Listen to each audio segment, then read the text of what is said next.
mambo ya hapa na pale, maneno ya hapa na pale yanazungumzwa, lete story, tuendelee kuzungumza, wana michezo endelee kupata chakula chao. Nafuatilia lakini anaendelea mitandaoni huko. Nafuatilia kila kitu kinachoendelea. Mimi ni mwana michezo, lazima nifuatilie. Siwezi kuacha kufuatilia kwa sababu ndio sehemu ya maisha yangu, kwenye furaha yangu. Kwa hiyo nachaje kufuatilia. Nimetolewa Champions League, nimerudi nyumbani. Lazima niendelee kufuatilia, nijue nini kinaendelea na sisi tutoe maoni yetu kuelekea hiyo michezo ambayo ipo. Sababu Simba ana michezo miwili kabla mchezo wa dabi. Tarehe 22 dhidi ya Tanzania Prison pale mjini Dodoma na timu imesafiri leo, lakini pia tarehe 25 dhidi ya Dodoma Jiji pale pale mjini Dodoma. Kwa hiyo tukitoka pale ndio tutarejea moja kwa moja kuelekea moja kwa moja kwenye mchezo wetu wa dabi. Mara mwisho baada ya Young Africans kutolewa katika mashindano ya kimataifa, alisikika msemaji wao ambao ni Ali Kamwe akizungumza na kuzungumzia kwamba dabi ya Kariakoo ni rasmi sasa imepelekwa Zanzibar. Taarifa uliipata nadhani, na kwa upande wako ulipokeaje? Taarifa nimeipata, lakini kwa upande wangu kabla ya yote, kwa sababu naamini kwamba mtoa taarifa ya kubadilisha mchezo ni bodi ya ligi, ndio wenye mamlaka.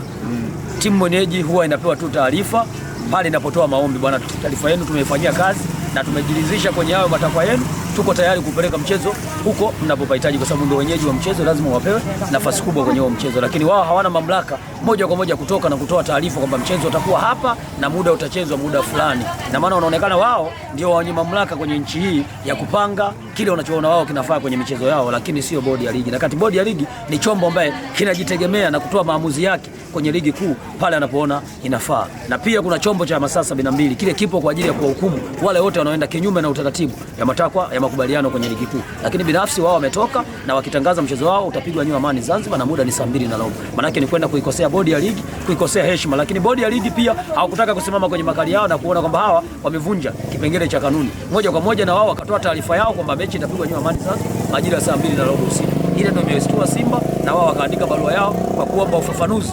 Imekuaje mpaka sisi ambao washiriki wao kwenye huo mchezo hatuna taarifa, wao wamekuwa na taarifa na kutangaza kwamba mechi itapigwa New Amani Zanzibar na muda ni huu. Inakuaje? Nadhani Simba wamepeleka barua yao kule, lakini ukimfikia msemaji anasema kwamba tumepeleka taarifa na wameipokea na wameshalijibu. Maana yake tumejiridhisha kwenye hilo. Hatujajua wamejiridhisha kwenye namna gani, wamekubali hilo lililotokea ama wamejiridhisha kwa namna gani. Wao binafsi nadhani watatutolea ufafanuzi zaidi wamejiridhisha kwa namna gani, lakini kwa mimi binafsi sina shaka kwenye mchezo huu. Hata kama watatoka hapa kupeleka CCM Kirumba, watatoka hapa wataupeleka Rwanda, wataupeleka Kenya, wataupeleka Uganda, mimi niko tayari kwenda kucheza kwa sababu naamini ni mchezo kama michezo mingine. Kikubwa tu kanuni na sheria za mpira wa miguu lazima zifuatwe. Hicho ndio kitu ambacho tunakifuatilia sasa. Kwa namna ambavyo msemaji wa Yanga alikuwa anatoa taarifa ile, na alikuwa anatoa na vijembe, ikimaanisha kwamba wenyewe kule wanajiamini sana kwamba nienda pale pengine upatikanaji wa matokeo utakuwa mgumu sana endapo mtapata matokeo. Nadhani waliliona hilo. Na mimi binafsi niwahakikishie tu mashabiki wa watani zangu Nyuma Mwiko au Makuli FC wajiandae kisaikolojia. Sisi binafsi sio matoi. Yaani kila siku utakuwa kufanya mazoezi kwenye mwili wetu. Wajiandae kwamba na wao muda wa kufanywa mazoezi tayari umefika. Asitegemee kwamba watakuja kupata matokeo kama walivyopata kwenye michezo 6 mfululizo. Wajiandae kwamba wembe ambao ulitunyoa sisi na wembe huo saizi unaenda kuwanyoa wao. Kuna wembe zamani ulikuwa unaita topazi. Kwa wajiandae topazi inakuja kuwanyoa. Kwa maana hiyo ni wazi kwamba mashabiki wa Simba mpo tayari kucheza hiyo mechi popote pale ambapo itapelekwa kulingana na aina ya kikosi ambacho mko nacho kwa sasa. Yaani sisi tuko tayari kucheza hata chini ya bahari kama kuna ruhusiwa kule kuwekwa magoli na watu wakacheza, sisi tuko tayari kucheza, lakini kikubwa tunachokisimamia sisi kanuni na sheria za mpira wa miguu zinakuwa zifuatwe. Yaani mtu asiwe juu ya sheria, mtu atakuwa awe chini ya sheria. Sasa kama anatokea tu timu moja inakuwa juu ya sheria, tunakuwa manake hatuna usimamizi wa ligi. Yaani yeye ndo anakuwa msimamizi wa ligi, manake hatuwezi kuwa na ligi bora, manake kuna mtu anaenda kuiharibu hiyo ligi. Akiamua muda wote na wakati wote kwamba mechi zangu zichezwe hivi na zitachezwa hivyo, sasa hakuna ladha mpira na hakuna ushindani. Manake yeye ataendelea kwenda kuwa bingwa kwa sababu yeye atakachokiamua, bodi ya ligi hawana mamlaka ya kupinga. Watamkubalia na watafuata anachokitaka. Manake hatuhitaji hivyo vitu. Tunahitaji bodi ya ligi isimame kwenye muhimili wake na ifanye kazi kikanuni na sheria za mpira wa miguu. Hilo ndio jukumu lake. Isitokee klabu moja ikajionyesha ina nguvu kuliko vilabu vingine. Ligi na vilabu 16. Ligi haina klabu moja. Kwa hiyo wafahamu kwamba vivi vilabu 15 vyote vina haki kama hiyo klabu moja ambaye inaona kwamba sisi hapa ndo kila kitu. Hakuna hicho kitu, kwa sababu hata wanafanya maandamano msimu uliopita kuwafuatilia kwenye zile press zao pale Jangwani, walifanya Zanzibar, lakini walifanya pia nadhani Mbeya, walifanya hilo tukio, Dodoma pia walifanya. Walikuwa wanasema kwamba hii timu ni ya wananchi na sisi ndio wenye ligi yetu na sisi ndio wenye mpira wetu. Hakuna kitu kama hicho. Yaani never, wasahau. Wao hawezi kuwa na ligi yao. Kama wana ligi yao wacheze kwenye bwawa lao peke yao pale. Kama kweli wana ligi yao, lakini hii ligi ni wa Tanzania wote na tunashiriki wote ili mradi kumpata bingwa aliyokuwa sahihi. Kwa hiyo wasitaje kujivunia kwamba hii ligi ni ya kwao. Hii ligi ni ya wote. Sio ligi ya kwao hii. Katika engo hiyo inamaanisha kwamba taarifa walitoa kimakosa, ikiwa Simba mmetuma barua kwa bodi ya ligi, ni nini kilipaswa sasa kifanyike katika utoaji taarifa ili nini iweze kuwafikia na kuiridhia? Yaani utoaji taarifa uko hivi, walivyomaliza mechi yao nyuma mwiko, sawa, zidi ya wale wauza mitumba kutoka Algeria, kitu kimoja tu cha kusema kwamba tumeiandikia barua bodi ya ligi kuwaomba kwamba mchezo wetu huu ambao unapigwa Benjamin Mkapa, tunaomba uje kupigwa Nyuamani Zanzibar. Haijalishi kuna mashindano ya Qur'an au kuna mashindano mengine yoyote, wao wana haki ya kuomba. Sawa, kutumia uwanja wanaoona wao unafanyaje? Unafaa. Sio dhambi kwa sababu ni wenyeji. Sawa, lakini kutoa taarifa kusema kwamba mechi inapigwa hapa na muda huu, ina maana wao wana uhakika 100% kwamba ile mechi wameipanga wao ikachezwe pale, sio bodi ya ligi. Na hata kama hawajakonfirmia kwamba wao kishasema imeisha. Kwa sababu wao sio watu wa taarifa kwamba mchezo utachezwa sehemu fulani. Wao sio wenye mamlaka hayo. Wenye mamlaka ni bodi ya ligi. Wao jukumu lao ni kuomba kwamba mechi yetu tunaomba ichezwe sehemu fulani. Kwa hiyo bodi ya ligi watakuwa wakaa wajiridhishe kwenye sababu ambao wamezipeleka. Je, zina mashiko? Zinastahili kutoa mchezo sehemu moja kupeleka sehemu nyingine? Hicho ndio watakuwa wakisema. Lakini sio from nowhere tu anakurupuka mtu tu katoka nyumbani kwake kala ugali wake na kisambu, mechi itapigwa sehemu fulani. Lile ni kosa kisheria na kosa kikanuni. Kwa hiyo tunaomba bodi ya ligi wasimamie kanuni na sheria za mpira wa miguu. Wasisimamie kanuni za mtu binafsi. Hatutokuwa na ligi bora. Sawa, tutabaki kuwa na mtu ambaye anajifanya bora kwa kuforce tu ili awe bora. Kama angekuwa bora tungemuona Champions League. Mbona hawakuwapangia kule kafu wafanye wanavyotaka wao? Waliwapangia kafu wafanye wanavyotaka wao. Hawashindwa kuwapangia, maana walifuata kanuni na mwongozo wa kafu, na ndio maana tumefikia pale tulikofika. Na ndio maana sisi kila siku tunatamba kule kwa sababu tunafuata kanuni na sheria za mpira wa miguu duniani. Wao wenzetu wanafuata kanuni za ubebaji mizigo kwa sababu ile ni timu wa makuli, timu ya ubeba mizigo. Mbeba mizigo hata saa 8 usiku ukimamsha bwana kuna kazi sehemu fulani, muda huu anaachia shuka naenda kubeba. Hana kanuni na wala hana sheria. Yeye atafika atabeba. Kwa hiyo waondokane na masuala ya ukuli, wafanye kazi ya mpira wa miguu. Kwa maana hiyo sasa barua yenu ni kwamba inapinga taarifa ama inapinga aina ya utoaji taarifa? Barua ukimsikiliza msemaji wetu Ahmed Ally, barua iliyoandikwa na Simba ni kwenda kuuliza shida. Sawa, kupata taarifa, yani ufafanuzi. Kwa nini mechi imepelekwa Nyuamani Zanzibar? Kirahisi tu. Na kwa nini taarifa atoe msemaji wa klabu kwamba mechi itapigwa hapa na muda fulani? Baadaye bodi ya ligi wanakuja pia wanapita mule maana wamepiga mstari tu. Sio kwamba wametoa taarifa mpya. Wao wamepiga mstari. Na maana kabla ya kutoa taarifa ilikuwa ishatoka. Ishatoka. Na sio wenye mamlaka kutoa taarifa, na Simba hana. Na kati mchezo ule unahusisha vilabu viwili. Iweje apate huyu taarifa huyu asipate? Vilabu vyote vilistahili kupata taarifa muda mmoja kwamba mechi tunaihamisha Benjamin Mkapa tunaipeleka Nyuamani Zanzibar. Lakini sio apate mtu mmoja. Ni kitu ambacho hakiwezekani. Taarifa itakuwa itoke kwa vilabu vyote na muda huo. Unatamani mchezo upigwe wapi? Mimi kokote, hata chini ya andaki sisi tuko tayari kucheza. Yaani mimi siangalii si mchezo upigwe wapi, kokote pale. Sababu hapo Benjamin Mkapa tumefungwa michezo 6 mfululizo. Sawa. Kwa hiyo ingine kupelekwa huko inawezekana ikatubadilishia upepo, sio kwenda kupata matokeo, lakini tunachokijaji sisi hapa ni kanuni kuvunjwa. Hicho ndo tunachokijadili. Sio kwamba labda tunawaogopa nyuma mwiko. Mimi siwezi kuwaogopa nyuma mwiko. Hata wakisema leo hii Simba warudi kutoka Dodoma, mechi ipigwe, inapigwa. Hata wakitaka tukapige kambini kwao, sisi tuko tayari kwenda kupiga. Lakini kanuni za mpira wa miguu ambazo zimetungwa na vilabu vyote 16 ambao wameidhinisha kwamba zitakuwa hivi, zitakuwa lazima zifuatwe. Asitokee tu mtu mmoja akakaa juu ya sheria. Hicho kitu ndo tunachokizungumza sisi. Hatukitaki kukisikia hicho. Okay, Mnandi, pamoja na yote yanayoendelea kuelekea mchezo huo, tumetazama Simba ambayo inaenda kubadilika kimfumo na kiuendeshaji. Tumtazama waziri wa michezo Makonda amekuja na kauli moja tu, ndani ya masaa 42 Simba katiba ibadilike, na tunavyozungumza sasa hivi ni kwamba kila kitu kipo sawa. Katiba inaenda kubadilika na wana Simba wanaenda kusajiliwa kama wanachama na wadhamini anakuwa sasa zaidi ya mmoja. Umelisikia taarifa na wewe ni mmoja mtu ambaye alikuwa anatamani, umelipokeaje? Kwa mimi binafsi ni muhanga ambaye watu wanaoniataki sana kuambiwa kwamba sisi ni machawa tunanunuliwa. Sasa sijajua anatununua nani, sababu kiongozi alikuwa ndani ya Simba, yuko ndani ya klabu yetu ya Simba. Sasa anakununua uende wapi? Uende kwenye klabu gani nyingine? Kwa sababu mimi ni Simba, sasa ananunua nipeleke wapi? Tajiri ndio anaweza kaninunua kanipeleka kwenye kampuni zake huko nikafanye kazi, lakini sio ninunuliwe eti na mtu yuko ndani ya Simba. Ni vitu ambavyo havifai. Ila watu wameongea kwa utashi kwa sababu tumemgusa tajiri, lakini kumgusa tajiri kutoa majibu. Baada kumgusa tajiri, majibu yametoka.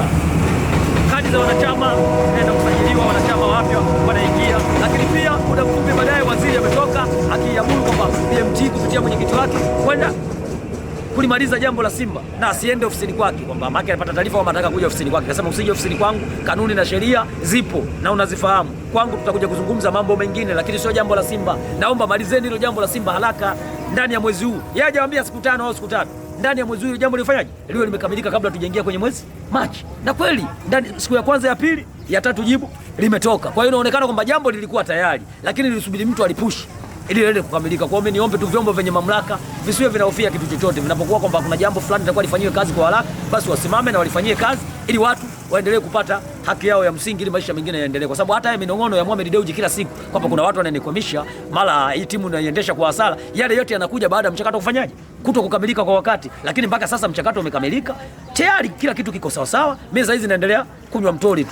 Nasubiri nyama niendelee kumalizia shughuli yangu. Kwa maana hiyo ni wazi kwamba yale ambayo mlikuwa mnazungumza kama mashabiki yamesikika na yamefika mpaka ngazi za juu mpaka taarifa imetoka. No doubt. Wapo ambao wanapinga sasa hizi kwamba press yetu haikusababisha lile. Lakini wale wenye uelewa waliokuwa sawa sawa wanajua kwamba press yetu sisi tuliyoifanya ndio imesababisha haya mambo mawili yote mpaka sasa kukamilika. Sasa hizi tunasubiri tu eneo la mwisho la finishing. Ndio jambo linalobakishwa hapa, kusubiri kadi kutoka huo mwezi wa 3, lakini pia kusubiri hawa wadhamini au wawekezaji sasa kuingia. Na sisi tunataka hata wakifika 10, mimi naona kwangu sio dhambi. Kikubwa pesa itoke. Kikubwa sio nataka hela. Kwani tuna sponsor wangapi tunawabeba hapa sasa hivi? Tunashindwaje kuwa na wawekezaji zaidi ya wawili? Kwa hata wakiwa 10, wakiwa 15, hela tu. Sasa huyu kaja kaeka bilioni 100, yule kaja kaeka bilioni 200.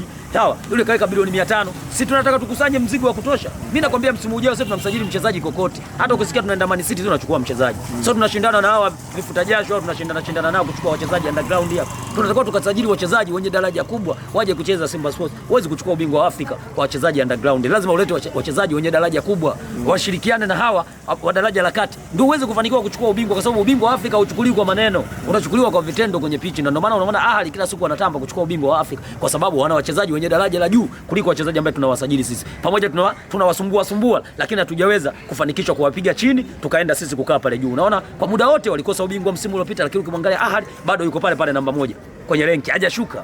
Sawa? Na sasa hivi manake anaenda kuwania tena ubingwa mpaka upoteza msimu uliopita, pamoja ulibaki pale Cairo, walichukua Pyramid. Kwa hiyo msimu huu anataka kurudisha kwenye kabati lake. Hawezi kurudisha kwa maneno, atarudisha kwa vitendo. Umemwona kwenye pitch jinsi gani anavyofanya kazi. Kwa hiyo tunahitaji Simba kuiona inapiga mpira zaidi ya Ahli.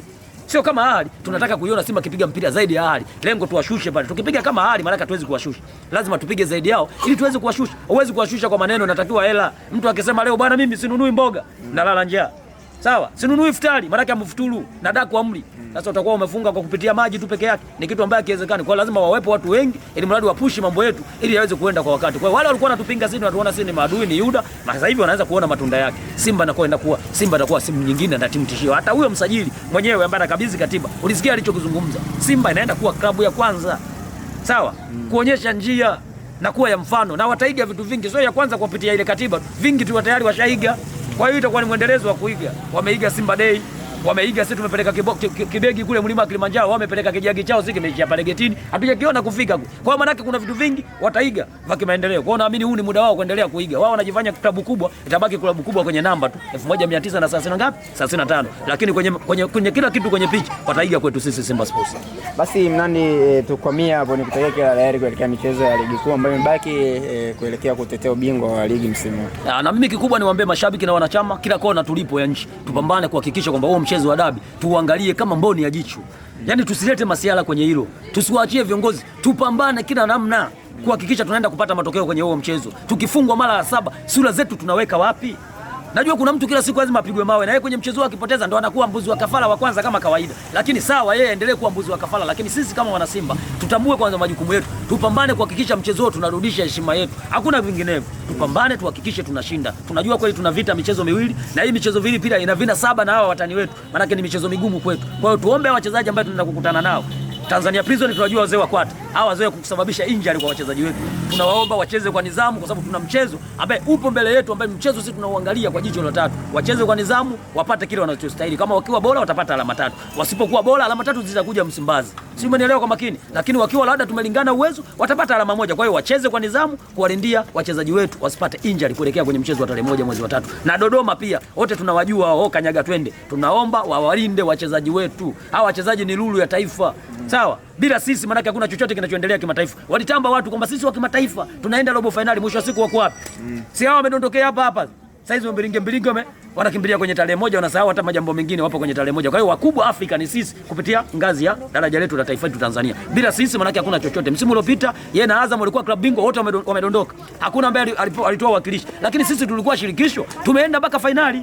Maana ndo tumelibeba taifa. Msimu huu baada ya kudondoka kwa Simba, tayari vilabu vyote vimedondoka. Kwa hiyo Simba maana ni shina kwa Tanzania. Likidondoka shina, sidhani kama matawi yanaweza kubaki pale juu. Kwa hiyo naamini binafsi tunaomba Dodoma Jiji na Tanzania Prison mtulindie wachezaji wetu. Mcheze kwa nidhamu, muhakikishe mnapata kile kinachostahili. So mnaenda kucheza mili ya wachezaji wetu. Chonde chonde. Tunaomba sana muheshimu hao wachezaji. Aseti Oula